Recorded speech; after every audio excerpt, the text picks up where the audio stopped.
시청하시기 전에 성서학당 채널 구독, 좋아요 꾹 눌러주시기를 바랍니다.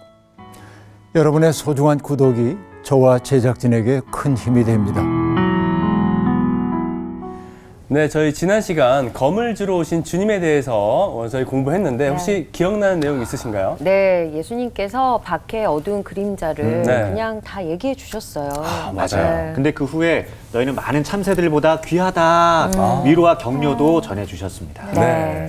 그렇게 제자도의 가르침을 마무리하셨습니다. 맞습니다. 오늘 마태복음 11장 또 공부할 텐데 네. 어떤 내용이 저희를 기다리고 있을지 너무 기대가 됩니다. 네.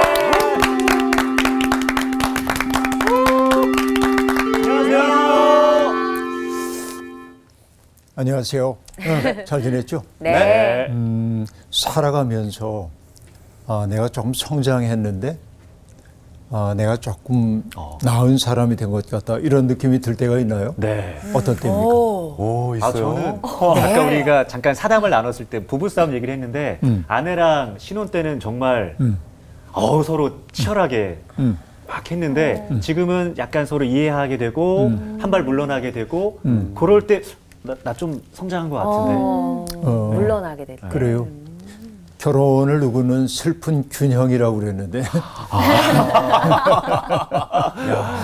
서로 이렇게 싸우다가 균형을 잡아가는 과정이라고 얘기했는데 네. 균형이 조금 잡혔네요. 그런 것 같아요. 조금. 근데 그게 이제 슬프다라고 하는 말이 무슨 말일까 생각해 볼 필요가 있겠는데요. 네.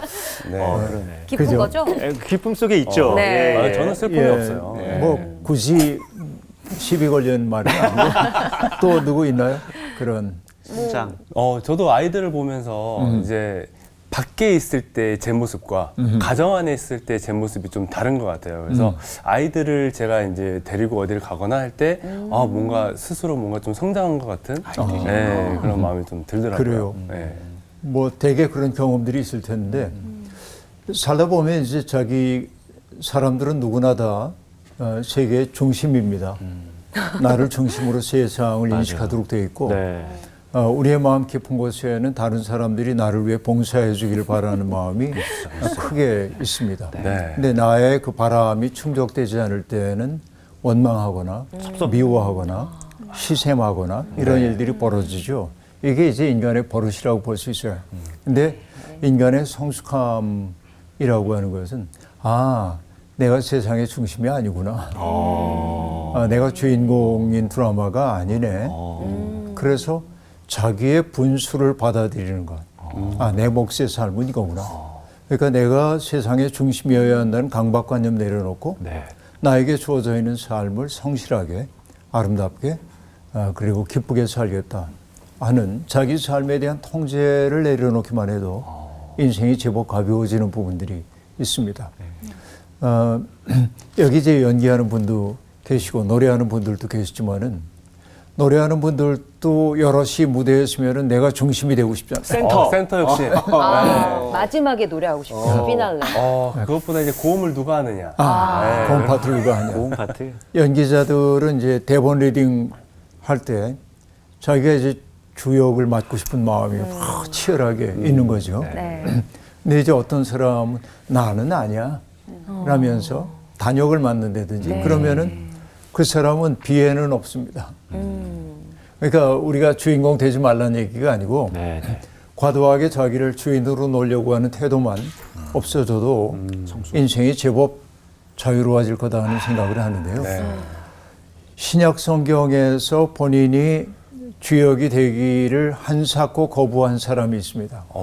그 사람이 누구냐면 세례자 요한입니다. 그렇죠. 네. 세례자 요한은 예수님 오실 길을 닦았던 사람이고 자기의 역할이 뭔지를 정확하게 인식하고 있었고 그러니까 그 한계를 넘어서려고 하지 않았기 때문에 우리는 그를 아름답게 기억을 하고 있습니다. 만약에 세례자 요한이 예수님과 경쟁해가면서 내가 당신보다 못한 게 뭐 있어 했다고 한다면 오늘 우리는 그분을 기억하지 못했을 가능성도 있습니다. 오늘 이야기의 일부는 세례자 요한에 대한 이야기를 나누게 될 텐데요. 오늘 수업 마태복음 20강 오실 그이가 당신이십니까? 이야기를 조금 나눠 갈 텐데 읽어보겠습니다. 네. 마태복음 11장 2절부터 6절까지 정훈 학생. 요한이 옥에서 그리스도께서 하신 일을 듣고 제자들을 보내어 예수께 여짜오되 오실 그이가 당신이오니이까 우리가 다른 일을 기다리오리이까 예수께서 대답하여 이르시되 너희가 가서 듣고 보는 것을 요한에게 알리되 맹인이 보며 못 걷는 사람이 걸으며 나병 환자가 깨끗함을 받으며 못 듣는 자가 들으며 죽은 자가 살아나며 가난한 자에게 복음이 전파된다 하라. 누구든지 나로 말미암아 실족하지 아니하는 자는 복이 있도다 하시니라. 네. 우리가 세례자 요한하면 떠오르는 말들이 있죠. 어떤 말들이 떠오릅니까? 그를 수식하는 말, 광야에 외치는 자의 소리. 네. 그는 예언서의 예언을 따라서 자기를 누구라고 얘기하냐면 메시아가 오실 길을 닦는 사람이다. 난 메시아 아니야. 그분이 오실 길을 닦을 뿐이야. 그러니까 높은 것은 낮추고 오목해진 것은 돋우고 구부러진 것은 곧게 하고 그래서 그분이 오실 길을 닦는 것이 내 역할이다 라고 얘기를 합니다. 그리고 세례 요한이 했던 역할은 무엇입니까? 내 뒤에 오시는 분. 내가 길을 닦아 놓은 다음에 내 뒤에 오시는 분이 얼마나 아름다운 분이지. 그래서 이제 증언을 했다고 얘기하는데요. 그러니까 여러분 오늘 우리가 읽지는 않았습니다만 일전에 우리가 마태복음 3장 공부할 때 이미 봤어요. 그는 이렇게 얘기합니다. 나는 너희로 회개하게 하기 위하여 물로 세례를 주거니와 난 물로 세례를 준다. 내 뒤에 오시는 이는 나보다 능력이 많으시나니 그 다음에 뭐라고 얘기합니까? 나는 그의 신을 들기도 감당하지 못하겠노라. 여러분 이게 신을 든다는 건 종이죠. 나는 그분에 비하면은 정말 종의 그 자리마저 탐할 수 없는 아주 미약한 존재라고 얘기를 합니다. 그리고 내 뒤에 오시는 분에 대한 이야기를 하기를 그는 성령과 불로 너희에게 세례를 베푸실 것이요 손에 키를 들고 자기 타작마당을 정하게 하사 알곡은 모아 곳간에 들이고 쭉정이는 꺼지지 않는 불에 태우시리라. 그러니까 예수님이 얼마나 위대한 분인지 그리고 그분이 어떻게 우리의 삶을 심판하시는지에 대한 증언을 하고 있습니다. 요한복음에서는 세례자 요한을 뭐라고 소개하냐면 그는 빛에 대하여 증언하러 왔나니 빛이신 분을 증언하기 위해 왔다는 겁니다. 그렇죠? 모든 사람이 자기로 말미암아 그분을 믿게 하기 위해 왔다. 이렇게 얘기하고 있습니다.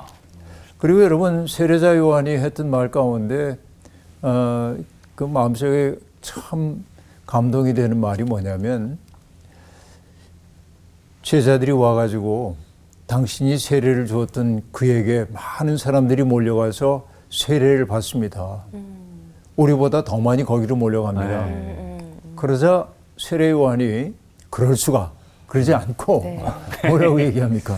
그는 흥하여야겠고 나는 쇠하여야 하리라 라고 말합니다. 여러분 이게 자기 분수를 아는 삶이 얼마나 아름다운지를 보여주고 있는 것입니다. 그 때문일까요? 예수님도 세례자 요한을 높이 평가했습니다. 누가복음 7장 28절에 이런 말이 나옵니다. 내가 너희에게 이르노니 말하노니 여자가 낳은 자 중에 요한보다 큰 자가 없다. 와. 그렇게 말합니다. 그런데 덧붙여요. 한마디를.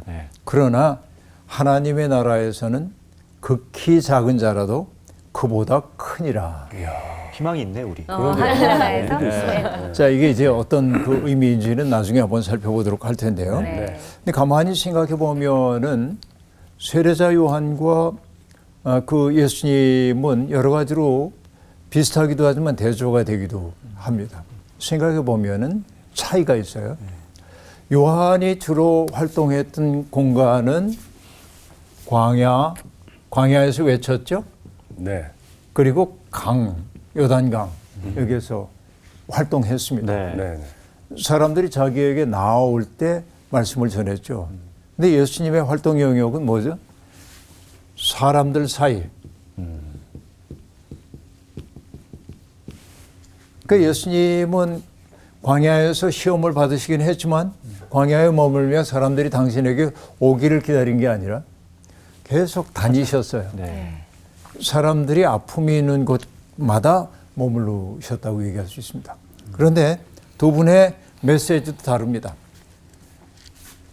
세례 요한은 회개와 심판에 대한 메시지를 그죠? 아주 두려운 메시지를 전했습니다. 그런데 예수님은 치유와 회복과 그죠? 이런 긍정적 가치를 사람들에게 거듭해가지고 말씀해 주셨음을 볼 수 있습니다. 좀 차이가 나죠? 네. 그리고 이제 얘기했던 것처럼 세례요한은 여러분 세례요한 앞에 가면은 좀 왠지 작아지는 것 이렇게. 같고. 네. 그죠? 이게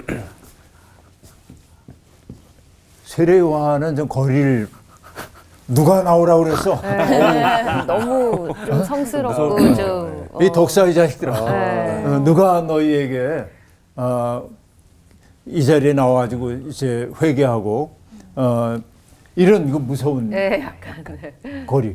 근데 예수님은 친밀해. 불쌍히 여기고 긍휼히 여기고 민망히 여기고 손대고 어루만져요. 어루만짐. 어루만짐. 이게 이제 예수님이라고 얘기할 수 있는데 그 다음에 이제 마지막으로 그 두 운동을 나타내는 것 가운데 하나는 세례자 요한은 말 그대로 이름 그대로 세례를 베푸는 것이죠. 네. 세례는 정결의식입니다. 내가 옛사람을 떠나서 새로운 삶을 살겠다라고 하는 것입니다. 정화의 의미가 강합니다. 네. 근데 예수님과 만났던 사람들은 뭘 하냐면 밥을 먹어요. 그러니까 예수님이 계신 곳엔 잔치가 벌어졌다. 그렇네요. 잔치. 그렇죠. 네. 그러니까 이 두 분은 서로를 굉장히 존중합니다. 네. 근데 달라요. 조금은 태도가. 네. 네. 근데 가만히 생각해 보면 네. 구약 성서에도 이렇게 대비되는 인물이 있어요.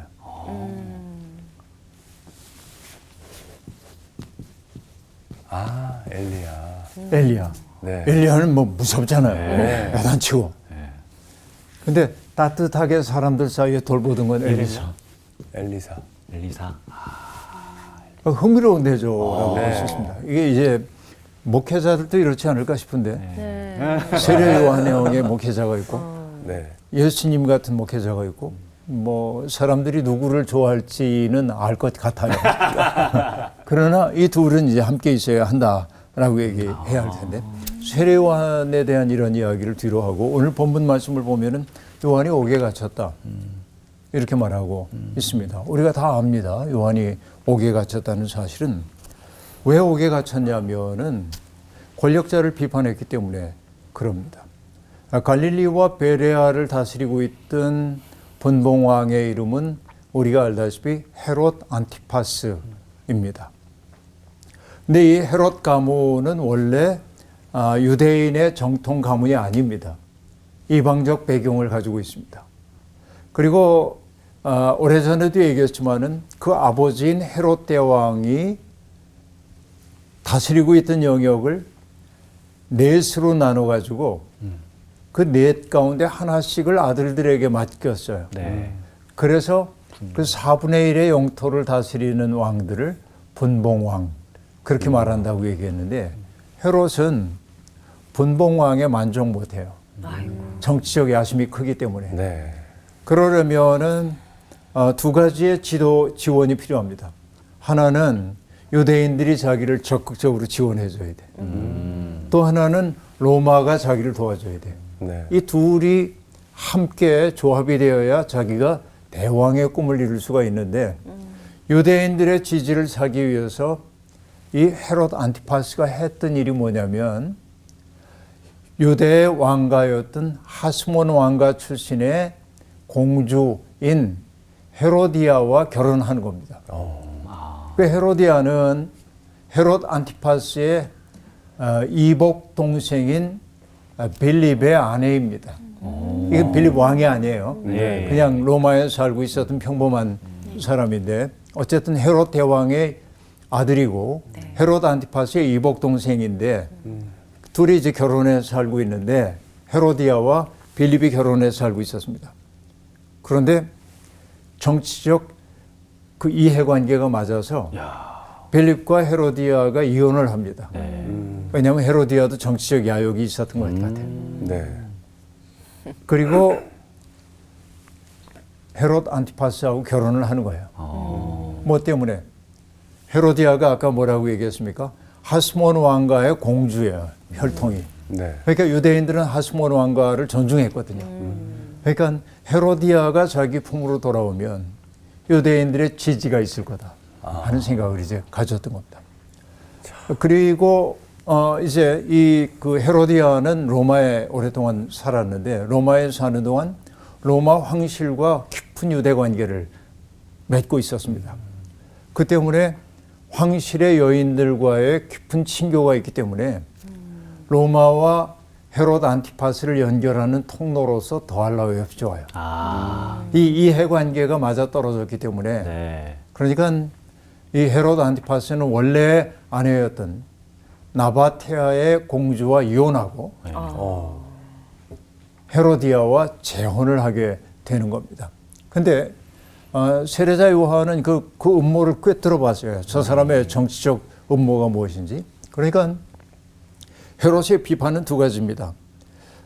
가늠한 연고 이외에 이혼장을 써주고 이혼하지 할 수가 없다 얘기하고 있는데 율법의 행위를 어겼어요. 네. 이게 이제 첫 번째입니다. 그리고 이 헤롯 안티파스가 가지고 있는 정치적 야욕이 얼마나 폭력적인지를 봤기 때문에 네. 세례 요한은 비판한 겁니다. 아이고. 그러니까 이거 꿰뚫어 본 거죠. 네. 자기의 그 속내를 들킨 거죠. 그 때문에 이 헤롯 안티파스는 세례자 요한이 너무 미워요. 네, 미웠겠죠. 그래 감옥에 가둔 겁니다. 바로 이제 이 그 헤롯이 이 세례자 요한을 가두었던 데가 마케로스라고 하는 산성인데 지중해와 내륙 지방을 연결하는 높은 산 위에 있는 산성인데 거기에 감옥에다가 세례 요한을 가두게 됩니다. 이 세례 요한이 이제 더 이상 활동할 수 없게 돼요. 어느 날 세례 요한이 제자들을 예수님에게 보냅니다. 네, 오늘 네. 이 본문 말씀이 그 얘기인데요. 그래서 예수님께 여쭤봅니다. 오실 그이가 당신입니까? 아니면 우리가 다른 분을 기다려야 합니까? 이렇게 묻고 있습니다. 그러면 여러분 예수님의 대답은 언제나 간접적입니다. 가타부타 yes and no로 대답을 안 하세요. 네. 뭐라고 대답을 하냐면 오실 그분이 당신입니까? yes 그럼 좋은데 네. 네. 혹은 no 그러면 좋은데 주님은 가서 듣고 본 바를 요한에게 전하여라 라고 말합니다. 듣고 본 바가 뭡니까? 이렇게 얘기합니다. 맹인이 보며 못 걷는 사람이 걸으며 나병 환자가 깨끗함을 받으며 못 듣는 자가 들으며 죽은 자가 살아나며 가난한 자에게 복음이 전파된다 하라 라고 이야기를 하고 있습니다. 여러분 예수 그리스도가 계신 곳에서 일어났던 생명 회복의 사건을 이야기하고 있고 네. 그리고 주님이 지금 말씀하셨던 이 말씀은 이사야를 통해서 메시아의 시대가 도래할 때 일어날 현상을 그대로 얘기해 주고 있는 거예요. 그러니까 예수님은 나는 어떤 존재야. 그래서 여러분 명함을 이렇게 내서 자기를 입증하는 게 아니라 예수님이 계신 곳에서 일어나는 생명 회복의 사건을 통해서 당신이 누구인지를 보여줬다 하는 얘기죠. 저는 이 나이 먹도록 한 번도 내 명함을 가져본 적이 없습니다. 그래서 어떤 분들이 명함을 이렇게 좀 언제나 개면쩍게 저는 받기만 합니다. 명함이 없습니다. 이제 그러는데 명함 이렇게 보면 심플하게 적은 분들도 있는데 앞뒷장으로 자기 맞아. 백업. 그러니까 그거를 잔뜩 써놓은 분을 보면 나는 우와 대단한 분이구나 이렇게 안 보여. 이게 삐딱해서 미안합니다만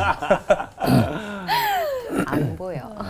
왠지 그 영혼의 풍경을 보는 것 같은 느낌이 들기도 하고. 명함에 이렇게 반 열면 이렇게 빼곡하게 있으신 분도 계세요. 그래요? 이렇게 앞뒤가 아니라 한 장으로 그냥 이렇게 딱. 네.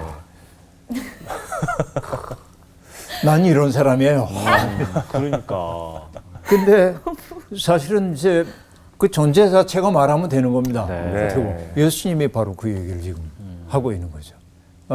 너냐 나냐 하는 그런 얘기가 아니고 나의 삶을 통해 일어나는 것이 내가 누구인지를 증명한다. 여러분 이렇게 이제 종이 위에 쇳가루들이 흩어져 있는데 얘들이 자꾸 일어섰다 누웠다 일어섰다 누웠다 그래요. 네. 그럼 우리는 뭘 알 수 있습니다. 종이 밑에 자석이 있다는 걸 네. 알 수 있어요. 그렇죠. 자석이 오가면 얘들이 일어서고 눕고 그러잖아요. 네. 네. 그러니까 이 현상을 보고 이 현상 밑에 있는 어떤 그 실상을 알게 되는 거죠. 그러니까 예수 그리스도가 바로 그렇다는 얘기입니다. 주님이 말씀하셨어요. 열매를 보아 그 나무를 안다. 그 얘기이죠. 그러면서 주님이 말씀하십니다. 누구든지 나로 말미암아 실족하지 아니하는 자는 복이 있다라고 얘기를 하고 있습니다. 어떤 얘기냐면 사람들은 메시아에 대한 이념을 가지고 있어요. 메시아는 다윗과 솔로몬 시대의 영화로움으로 우리를 이끌 거야.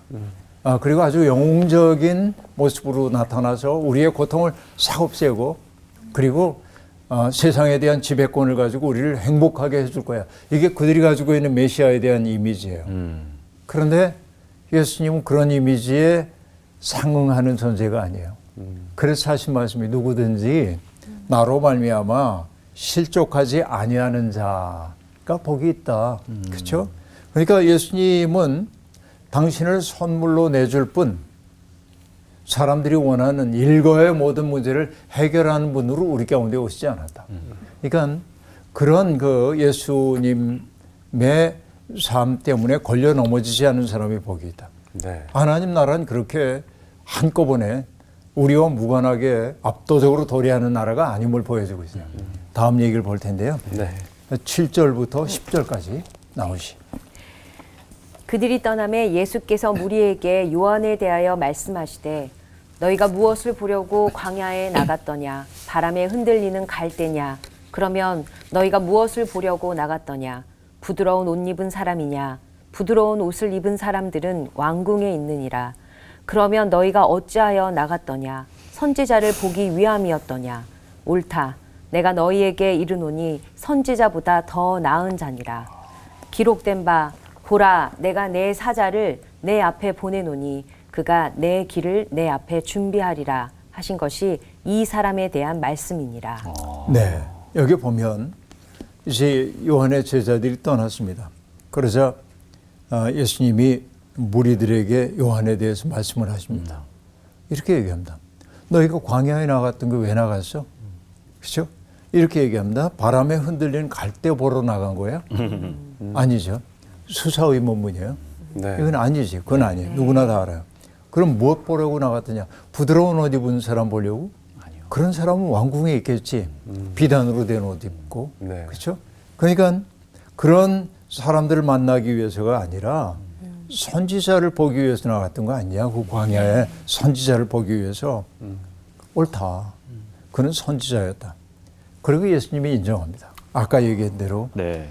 선지자보다 더 나은 자니라 라고 얘기하고 그리고 그가 바로 메시아의 길을 예비하는 자라고 얘기를 하고 있습니다.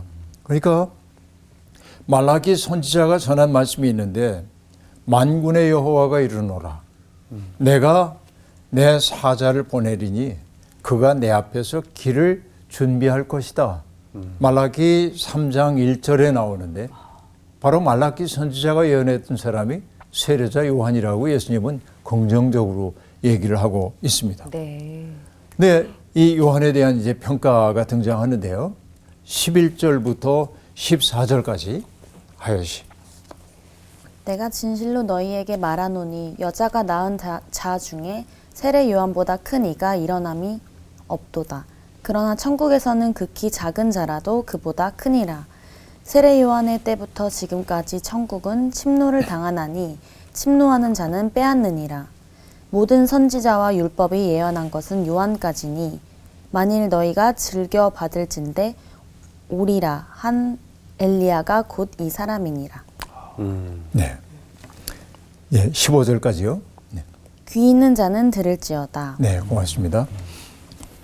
자, 여기 보면은 이제 세례자 요한에 대한 예수님의 평가가 여기 등장하고 있습니다. 여자가 낳은 자 중에 세례 요한보다 큰 이가 일어남이 없도다. 네. 여러분 이건 뭐 엄청난 극찬이라고 볼 수 있겠는데, 네. 근데 여기에서 예수님이 사용하고 있는 언어가 우리를 자칫 잘못하면 오해하게 만듭니다. 뭐냐면 크다와 작다. 이게 이제 대조되고 있습니다. 사실 크다 작다라고 하는 것은 상대적 개념일 뿐입니다. 네. 여러 해 전입니다만 내 손녀가 어렸을 때인데 손녀의 손을 붙잡고 길을 이렇게 걷고 있는데 나는 성큼성큼 걷고 아이는 아장아장 걷잖아요. 네. 그래서 이렇게 걸어가다가 문득 아이에게 미안한 생각이 들어서 할아버지가 너무 빨리 걷지? 물어봤어요. 그러니까 애가 이렇게 쳐다보더니 빨리 걷는 건 나지. 그러는 거예요. 아, 그렇네요. 아, 똑똑하다. 맞네요. 그렇죠. 네. 애는 이렇게 걸음으로.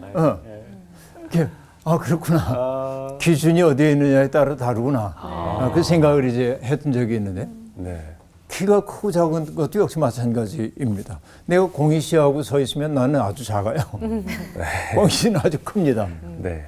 근데 공희 씨가 더 큰 사람, 아, 그렇죠. 예를 들면 서장훈 씨 그런 분하고 있으면 공희 씨는 애기죠. 작아요. 그러니까 크다 작다라고 하는 것은 상대적 개념일 뿐입니다. 비교의 대상이 있을 때뿐이죠. 근데 우리는 이 비교를 가지고 이 인간의 불행의 원인 가운데 하나가 이제 비교이기도 합니다. 이 비교하는 마음 속에서 나오는 게 뭐냐면 열등감도 나타나고 우월감도 나타나고 그리고 자식들 간에 하여튼 형제 자매들 가운데도 부모가 비교하면은 그걸 즉시 뭐라고 느끼냐면 차별. 네. 엄마 아빠는 오빠만 좋아하고 혹은 뭐 누나만 좋아하고 이런 그 비교 의식 같은 것들이 등장하는데 그 예수님이 여자가 낳은 자 가운데 요한보다 큰 자가 없다라고 얘기를 했기 때문에 인류 역사상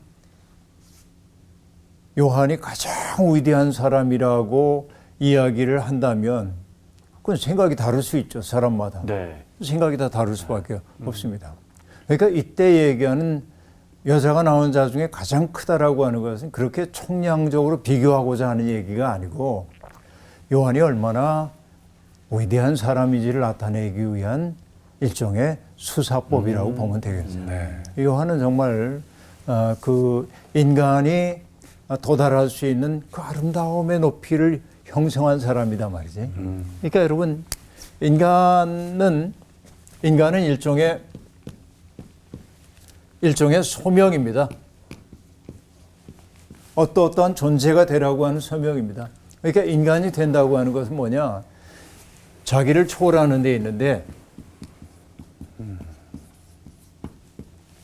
자기를 초월한다는 건 뭐예요? 나는 아까도 얘기한 대로 내가 세상의 중심이고 싶은 마음인데 근데 인간의 인간다움은 언제 나오냐면 나를 중심에 놓지 않고 타자의 고통 때문에 내 마음이 움직여져서 그를 중심에 놓고 나를 재배치할 때 인간은 자기 초월을 이루게 되고 그때 우리는 뭘 느끼냐면 아름다운 혼을 느끼게 되는 거예요. 이게 이제 인간의 아름다움이에요. 그러니까 여러분 겉을 꾸미는 아름다움 말고 정말 인간의 아름다움은 어디에서 비롯되냐? 자기를 초월하는 데 있고 그 자기를 초월해서 아름다워진 사람을 소명을 이룬 인간이라고 얘기할 수 있겠는데 그러니까 예수님이 세례자 요한을 칭찬하고 있는 까닭은 바로 그런 의미에서 세례 요한은 자기를 초월했어요. 그러니까 정말 큰 자다 하는 얘기예요. 그러나 천국에서는 극히 작은 자라도 그보다 크니라. 여러분 아까 이제 이 구절을 읽으면서 다행이라고 그랬나요? 다행이야. 희망이 있어. 희망이 있어. 이제 그렇게 얘기를 했어요. 그러면 갑자기 예수님의 말씀이 그렇게 크다고 얘기했던 요한을 작게 만든 것처럼 느껴질 수 예. 있어요. 네. 네, 여러분 이건 이렇게 보는 게 좋을 것 같아요.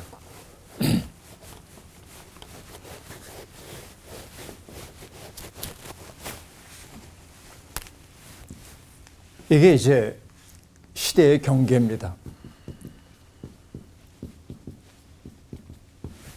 여기까지가 세례 요한의 세계입니다. 네. 옛 세계. 네. 그렇죠? 세례 요한이 어디에 있냐면 새 세계와 옛 세계의 경계, 문턱에 있어. 네. 문턱에. 그런데 예수를 통해 열리는 이 세계는, 새 세계는 네. 뭐가 지배하냐면 은총이 지배해. 은총이 지배하는 세계야. 내가 뭔가를 자격이 있기 때문에 하나님의 자녀가 되는 게 아니고 네.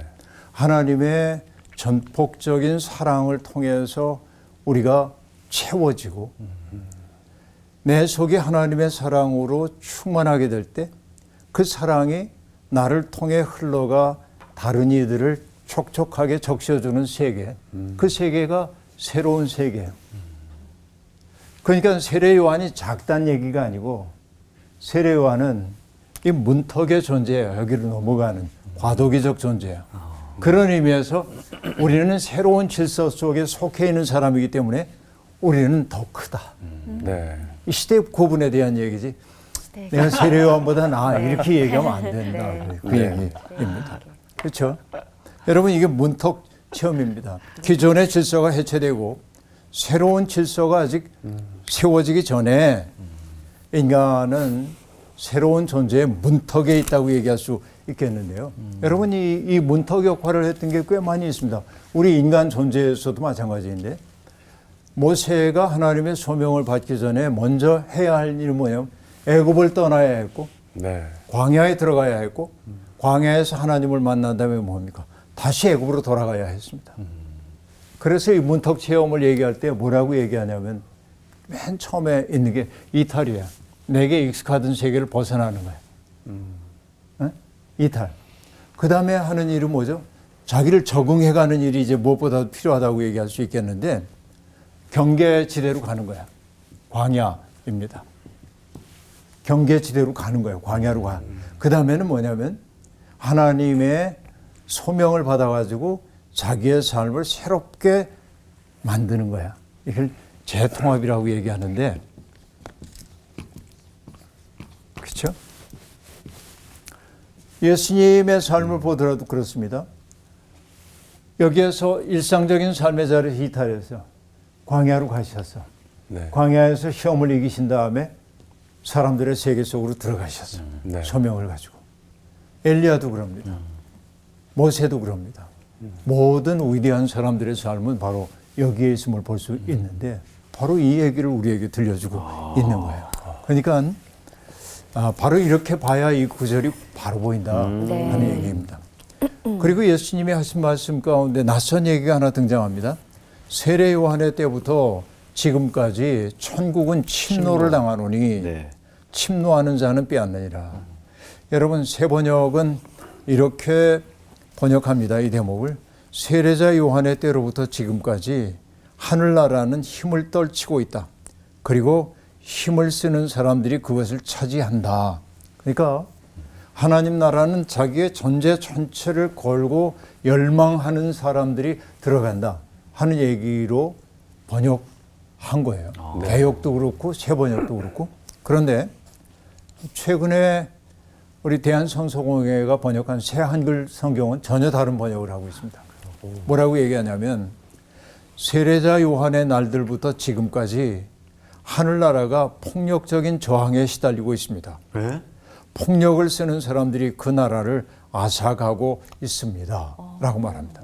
약간 관점이 달라진. 그러네요. 완전히 달라져요. 네. 그런데 이 동일한 구절 11장 12절을 두고 아주 오랫동안 학자들은 이 두 가지 해석을 해왔어요. 어느 게 맞냐. 네.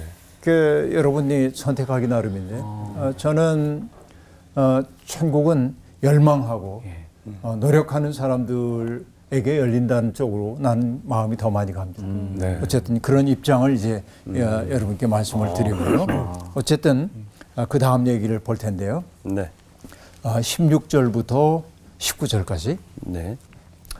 이 세대를 무엇으로 비유할까? 비유하건대 아이들이 장터에 앉아 제 동물을 불러 이르되 우리가 너희를 향하여 피리를 불어도 너희가 춤추지 않고 우리가 슬피 울어도 너희가 가슴을 치지 아니하였다 함과 같도다.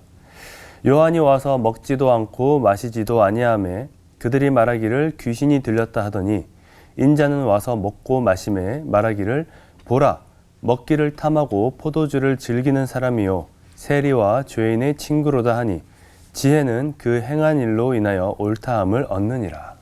네, 여기도 아주 유명한 구절이죠. 네. 예수님이 당신이 사시던 그 세대를 비유를 통해 얘기합니다. 아이들이 장터에서 제 동물을 불러요. 야, 놀자. 네. 옛날에 네. 우리 그 어렸을 때 보면은 그 뭐뭐 할 사람 여기 여기 붙어라 붙어라. 이러면서 네, 이제 예. 그 마당에서 놀던 생각이 나는데 동물들을 불러서 그 이제 함께 놀자고 얘기합니다. 네. 그런데 문제는 뭐냐면 내가 피리를 불면 너는 춤을 춰야 되는 거예요. 이게 놀이의 법칙입니다. 네.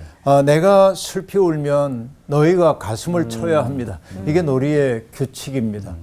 그런데 이게 무너졌다는 거예요. 이건 뭐냐? 감정이 메말랐기 때문일까요? 그렇게도 볼 수 있어요.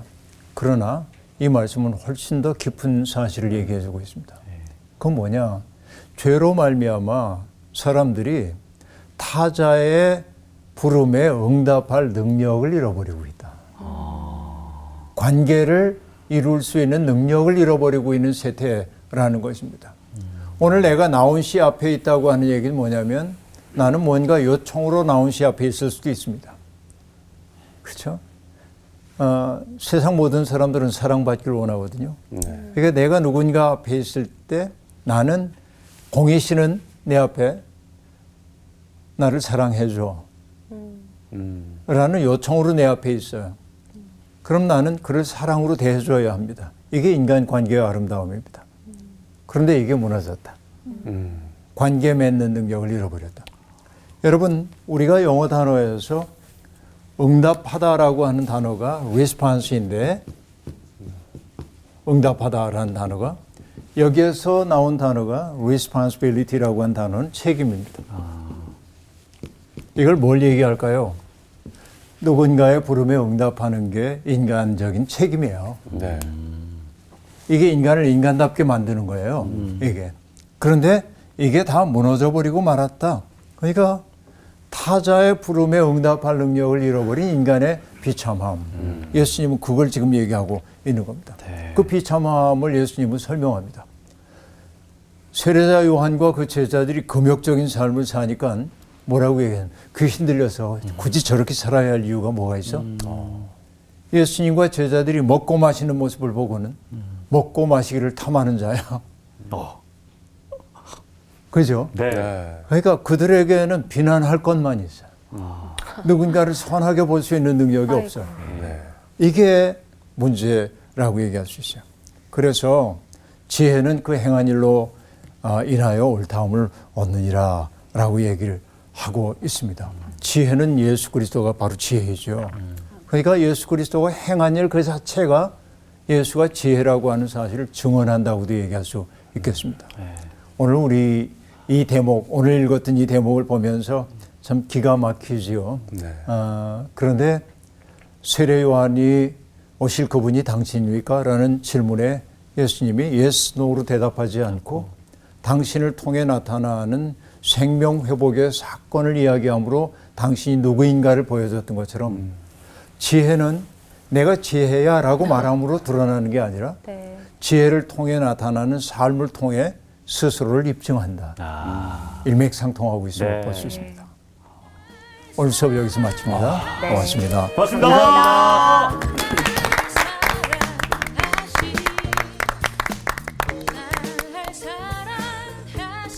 전 이게 맞는지 모르겠는데 옛세계, 새세계, 네, 막 옛사람과 새사람 막 이렇게 생각이 들면서 예전에 저는 아까 이게 말씀하셨지만 명함에 빼곡히 적혀진 그 프로필처럼 저를 막 드러내려고 했던 것 같아요. 근데 이제는 뭔가 저희 아내를 이제 트로트 가수를 제작을 하면서 저 자신을 지우고 이제 와이프를 세우기 시작했거든요.